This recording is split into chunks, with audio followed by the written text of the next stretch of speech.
Welcome to California Traditions, and today we're working at rigging the Moraga saddle, and so anyway, maybe to start with some thoughts about the rigging of the early California saddle.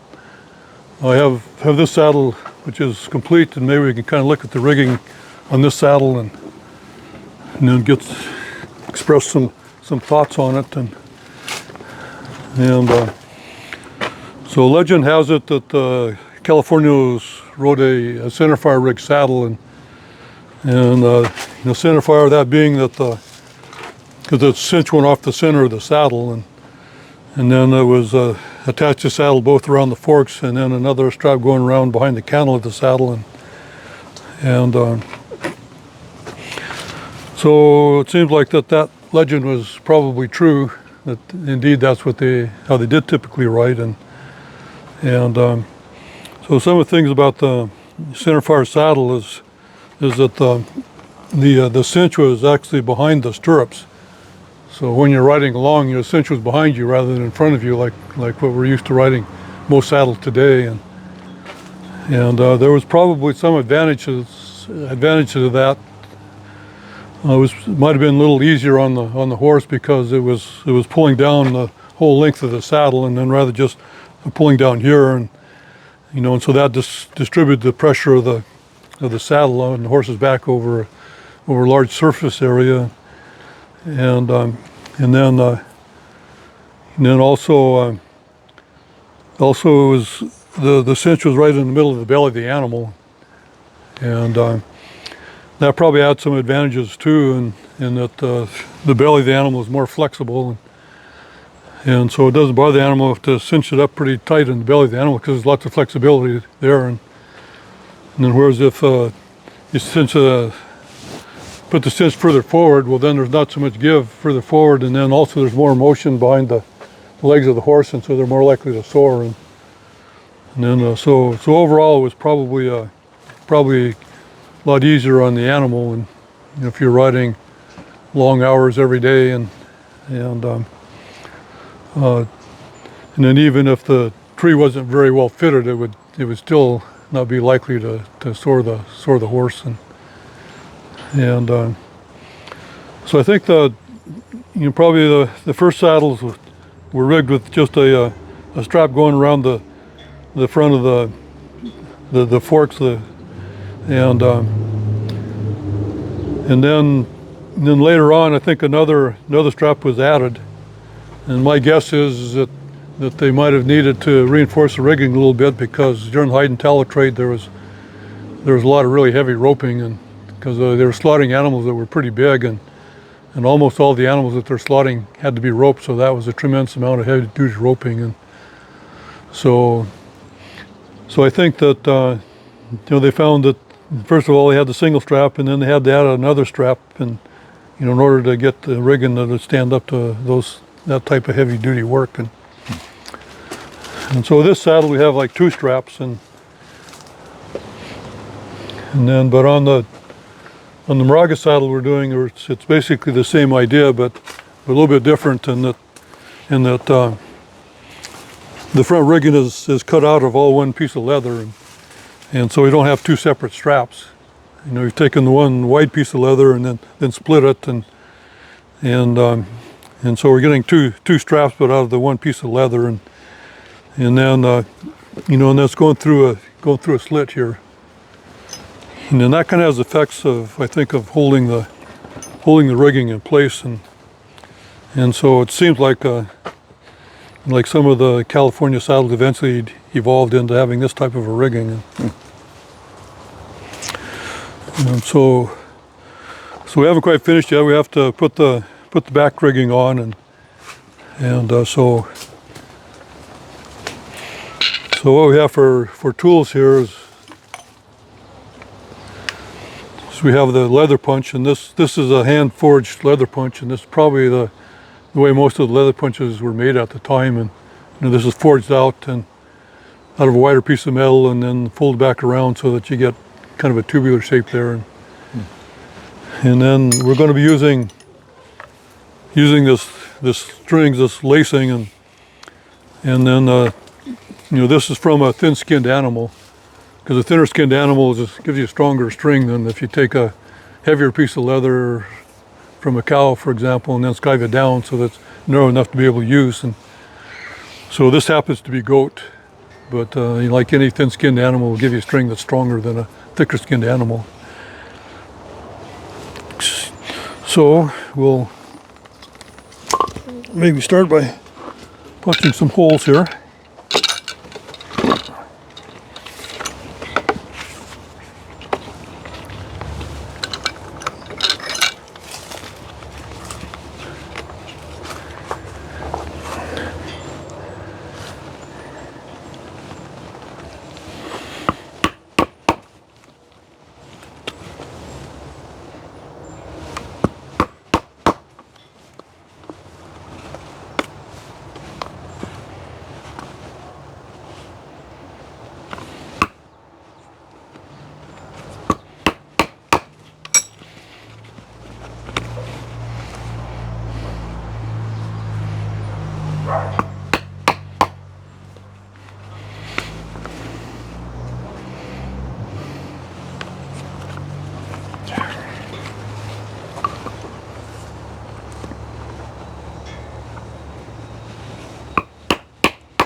You previously marked those out? Yeah. Yeah. Yeah, I marked them out with a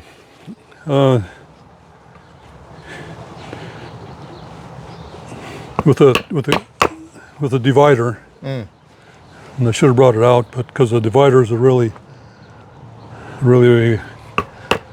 often used tool in leatherworking, and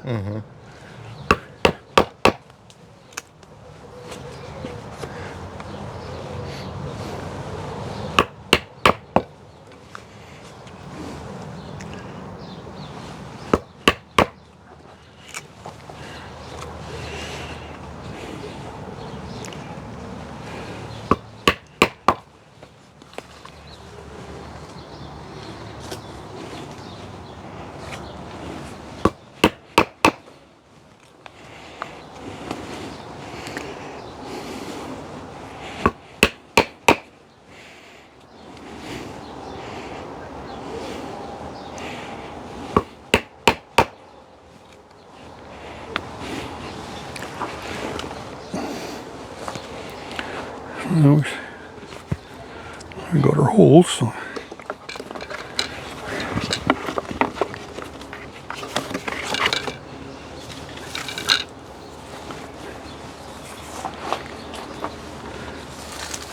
Take our strings and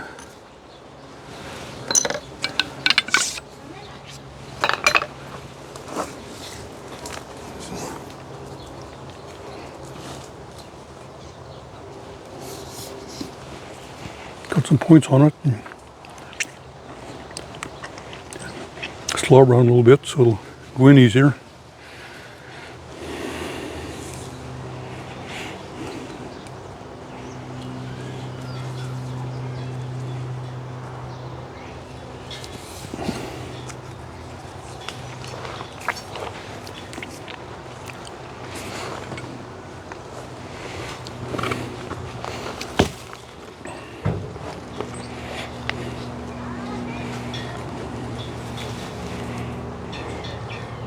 And you're going to try to mimic what you got here? Yeah, I'll do this kind of a pattern here.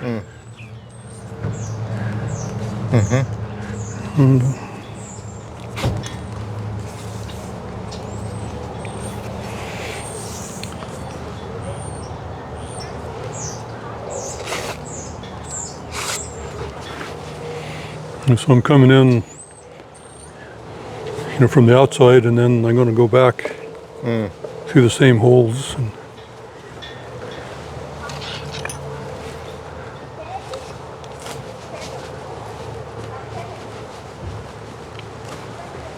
And that'll give me like a kind of a double.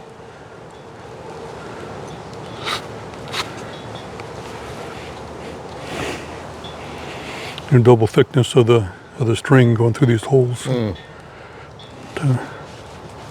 add a little more strength.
And then I'll go back in. So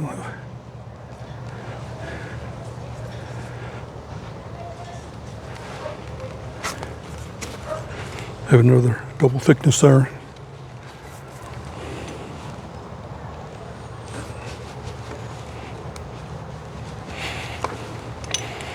But these lacings are actually pretty strong. They don't look like they'd be that strong, but they'll probably never break. We're out here and break before these strings will give out, probably. Wow.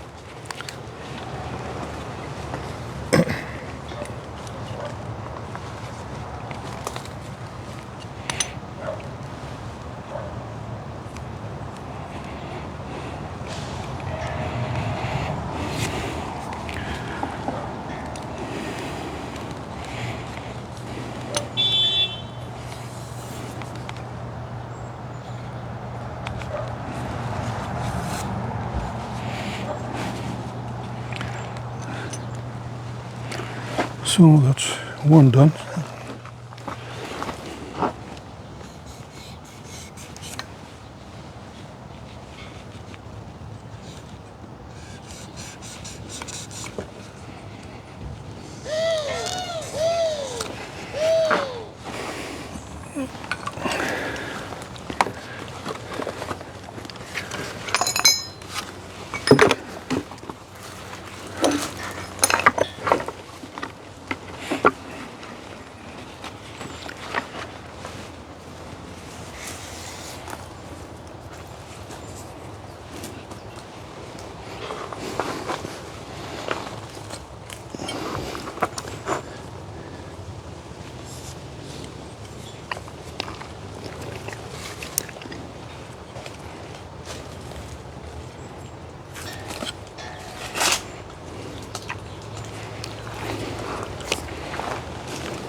Okay, well that'll be it for now.